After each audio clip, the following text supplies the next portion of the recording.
Hindi film industry के मशहूर अभिनेता अजय देवगन की आगामी action film Chauhan teaser release के बाद विवादों में घिर गया है। इसी बीच क्षत्रिय परिषद के को फाउंडर और मेवर अभिषेक आनंद ने बुधवार को एक चैनल से बात करते हुए चौहान के टीजर विवाद पर प्रतिक्रिया दी। उन्होंने कहा कि चौहान मूवी जो बनी है वह किसी पत्थरबाजी की घटना पर आधारित है, लेकिन फिल्म में जिस प्रकार से डायलॉग का इस्तेमाल किया गया है वह दो समुदायों को एक दूसरे के खिलाफ करने के लिए किया गया है। अगर पठान को इस प्रकार से टारगेट किया जाए तो क्या कश्मीर में पठान रहते हैं? पठान तो अफगानिस्तान में भी रहते हैं।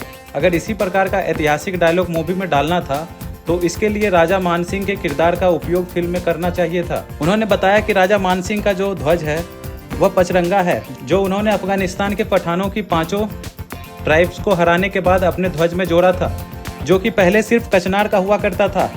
बॉलीवुड की यह परंपरा रही है कि वो इतिहास को अनुचित रूप से पर्दे पर दर्शाता है। चौहान फिल्म के डायलॉग का ना तो कोई सिर है ना कोई पैर, ना तो कश्मीर में पठान रहते हैं और ना ही चौहान की पठानों से विवाद में कोई भूमिका है। उन्होंने कहा कि बॉलीवुड की शुरू से यही आदत है कि जब जरूरत होता है वह क्षत्रिय और राजपूत पहचान का इस्तेमाल कर लेते हैं, और जब इतिहास पर आधारित मूवी को बनाने की बात आती है तब ये अनुचित जानकारी पर्दे पर प्रस्तुत करते हैं। उन्होंने अभिनेता अजय देवगन की एक मूवी तानाजी का जिक्र करते हुए कहा कि इस फिल्म में भी उदय भान के किरदार को क्या से क्या बनाकर दर्शाया गया। उन्होंने जोधा अकबर मूवी की बात की और कहा कि इस तरह फिल्में का निर्माण होता है, लेकिन एक भी इतिहासकार और बुद्धिजीवी इस पर बात नहीं करते, वे सवाल नहीं पूछते।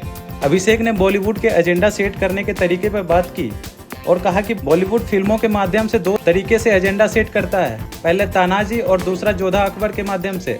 बॉलीवुड के जो भी डायरेक्टर हैं वे कभी भी बाबू कुंवर सिंह और धर्मन बाई के ऊपर कोई फिल्म क्यों नहीं बनाते।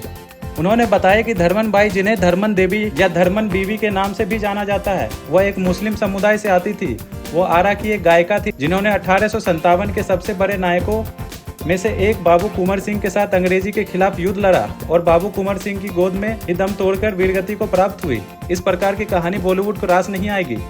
बॉलीवुड को सिर्फ उस प्रकार की फिल्मों की कहानी रास आएगी जो उनके एजेंडा में फिट हो। हमारे इतिहास को ब्लैक एंड व्हाइट किया जा रहा है। बॉलीवुड को सही इतिहास पर्दे पर दर्शाना चाहिए। आप देख रहे हैं सौगंध टीवी, सौगंध वतन की।